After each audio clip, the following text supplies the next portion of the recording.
नमस्कार विद्यार्थियों। आज मैं उस्ताद अलाउद्दीन खान साहब जो कि प्रसिद्ध सरोद वादक हुए हैं, सरोद, सितार, वायलिन वगैरह, इनको तमाम साज बजाने की महारत हासिल थी। और सच जाने कि आज जो हम स्कूलों, कॉलेजों, यूनिवर्सिटियों में संगीत वादन की तालीम ले रहे हैं या आप लोगों को कुछ सिखाने का प्रयास कर रहे हैं, जो भी कुछ सीखे अपने गुरुजन से, प्राध्यापकगण से, वह सब उस्ताद अलाउद्दीन खान साहब की ही देन।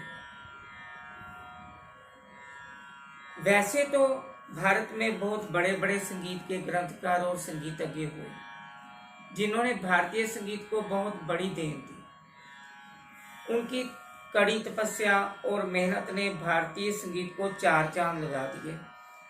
हमारे भारत में कई ऐसे संगीतकार हुए हैं जिन्होंने संगीत प्रणाली को एक बहुत बड़ा रूप दिया। उनमें विशेषकर नाम पंडित विष्णु दिगंबर पुलुस्कर, पंडित गोपाल नायक जी और अमीर खुसरो के नाम उल्लेखनीय। आज के संगीत में जो कुछ भी हम सुन रहे हैं, यह सब उन लोगों की ही देन। वैसे भारत में मुस्लिम राजाओं का बहुत प्रभाव रहा और उन लोगों के शौक के साथ संगीत ने काफी उन्नति की। मुसलमान राजाओं को शौक होता था कि वे अपने दरबार में अच्छे अच्छे संगीतकार रखें। जैसे अकबर के दरबार में तानसेन थे। जिस तरह से तानसेन घराने से आज सितार का नाम इतनी ऊंचाइयों पर है, उसी ढंग से मुसलमान संगीतकारों में उस्ताद अलाउद्दीन खान साहब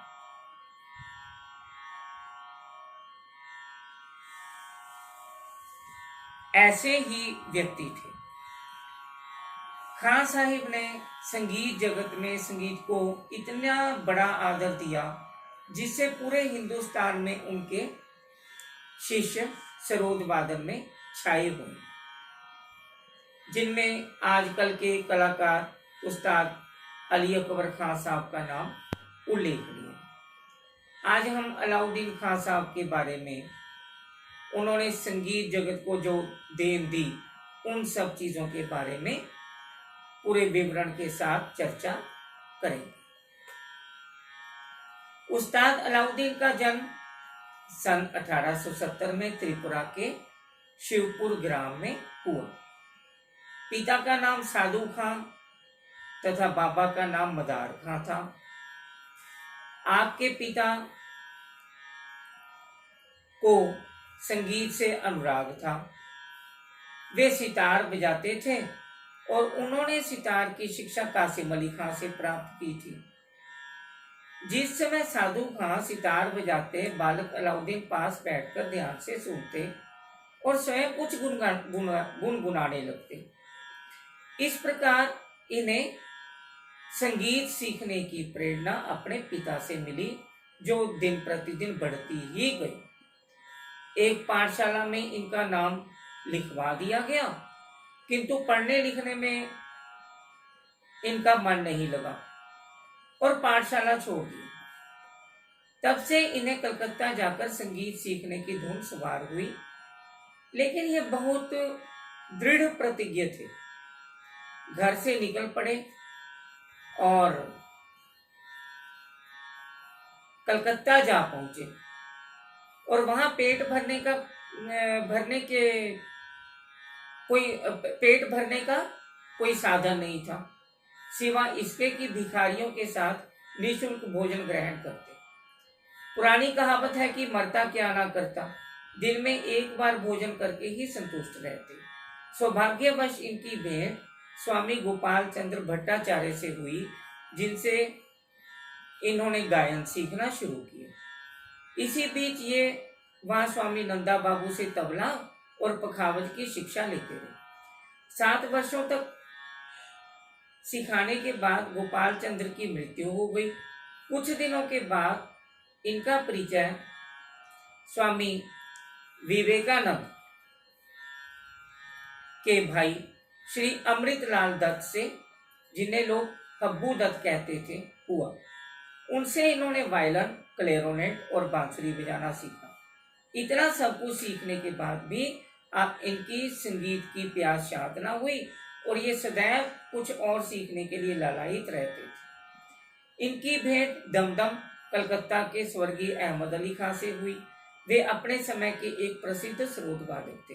उनसे सीखने के लिए इन्होंने प्रत्येक प्रकार के कष्ट सहे और उनकी सेवा की। यहाँ तक कि उनके यहाँ खाना पकाया और घरेलू नौकर का काम किया।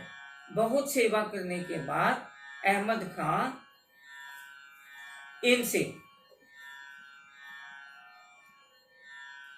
जब खुश हुए तो तब उन्हें सरोज सिखाने लगे। कुछ समय के पश्चात वे इन्हें रामपुर यानी उत्तर प्रदेश में है जो, वहां ले गए और बोले कि जो कुछ मुझे आता था मैंने सिखा दिया, अब तुम उस्ताद वजीर खां से सीखो। इतना कहकर वे वहां से चले गए और आपको भाग्य के बोझ से छोड़ दिया। रामपुर में भी आपका समय बहुत कष्ट में बीता। वहां आपके रहने खाने पीने की कोई व्यवस्था न थी। किसी प्रकार एक मस्जिद के कोने में सो जाते और जो कुछ मिल जाता खा लेते। कभी कभी भूखा भी रहना पड़ता।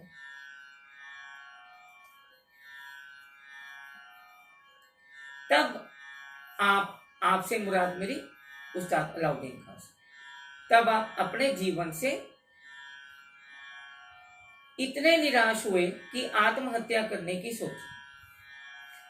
इसी बीच आपकी भेंट एक मौलवी से हुई, जिसने आपके दिल में इतना उत्साह भर दिया कि आत्महत्या का विचार त्याग दिया और अपने उद्देश्य की पूर्ति के लिए आगे निकल पड़े। आपने वजीर खां से भेंट करने की कोशिश की किंतु असफल रहे। तब आपने एक उक्ति निकाली। नवाब रामपुर की बगदी एक शाम को गुजर रही थी। आप उसके सामने खड़े हो गए। बगदी रुक गई और आपको नवाब के सामने लाया गया। आपने सब वृत्तांत कह सुनाया, जिससे नवाब साहब बहुत प्रभावित हुए। उन्होंने आपके रहने खाने पीने की व्यवस्था कर दी और वजीर खां को बुलाकर आपको संगीत सिखाने के लिए कह दिया। इससे आपको कुछ संतोष मिला। आप रोज उनके घर जाने लगे, किंतु किसी दिन भी उनके दर्शन प्राप्त नहीं हुए। इस प्रकार कई माह बीत गए। अंत में वजीर खां ने आपको एक दिन अपने पास बुलाया और कहा कि अभी तक मैं तुम्हारी परीक्षा ले रहा था, तुम इसमें सफल हो गए, अब मैं तुमको संगीत की शिक्षा दूंगा। यह सुनकर आप बड़े प्रसन्न हुए। आपने वजीर खां से रबाब, सरोद, सुरसिंगार बजाना सीखा और उन्हीं से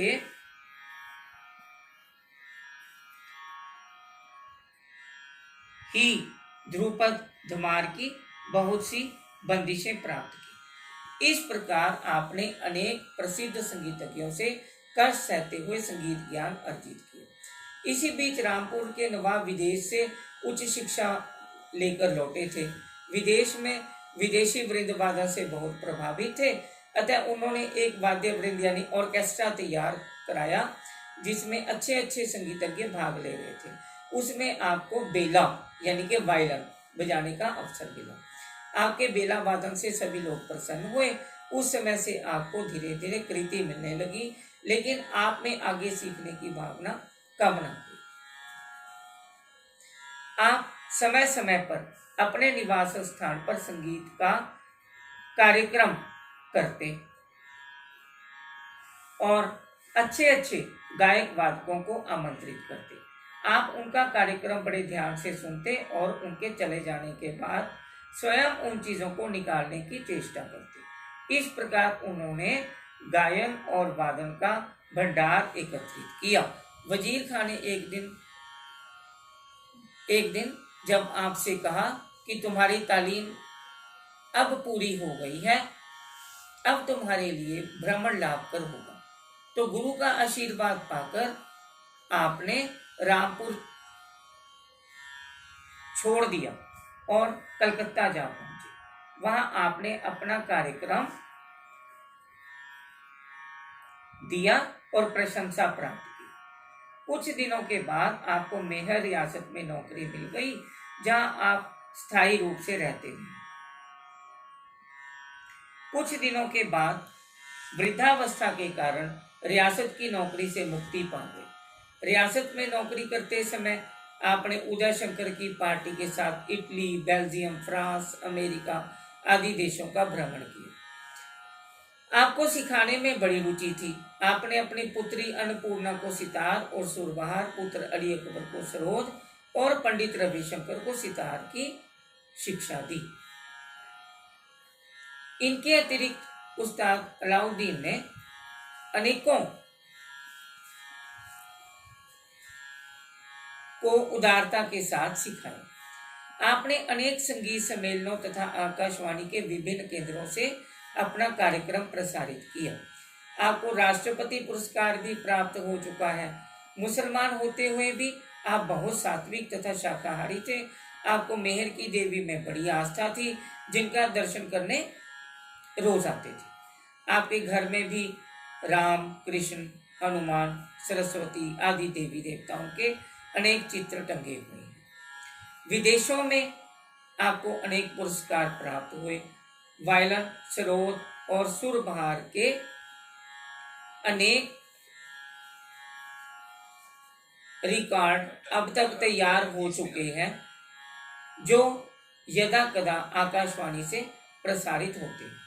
थोड़ी सी अस्वस्थता के बाद आपकी मृत्यु 9 सितंबर 1972 को हुई। तो ये हमने खां साहब, उस्ताद अलाउद्दीन खां साहब के जीवन और उनकी संगीत संबंधी तालीम और उनके सिखाने के अंदाज की जो चर्चा की। तो क्योंकि ये लोग बड़े परिश्रम से काम करते थे, हमने देखा इतने परिश्रम से इन्होंने कितने कष्ट सहते हुए सीखा। आजकल तो विद्यार्थी कहते हैं कि नहीं उस्ताद जी सिखाना है, आपने फीस दिया हमने, या लेकिन फिर भी नहीं सीखते।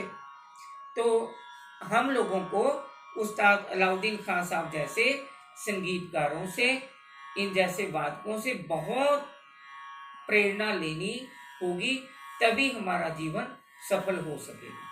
तो मैं इनका बजाने का अंदाज या इनका सिखाने का अंदाज कैसा था, ये सब चीज़ समझाने के लिए आपको अपने इस वीडियो के बाद 2 और वीडियोस अपलोड कर रहा हूँ यहाँ पे इसी के साथ ही, ताकि आपको उस्ताद अलाउद्दीन खां साहब के वादन और उनके एक अच्छे कुशल संगीत शिक्षक, एक कुशल गुरु होने से कुछ प्रेरणा मिले और आप कुछ सीख सकें जीवन में और आगे भी कुछ सिखा सकें। तो विद्यार्थियों, वीडियो अच्छा लगे तो ज़रूर लाइक करें, सब्सक्राइब करें, दूर दूर तक करवाएं सब्सक्राइब इसको शेयर करके।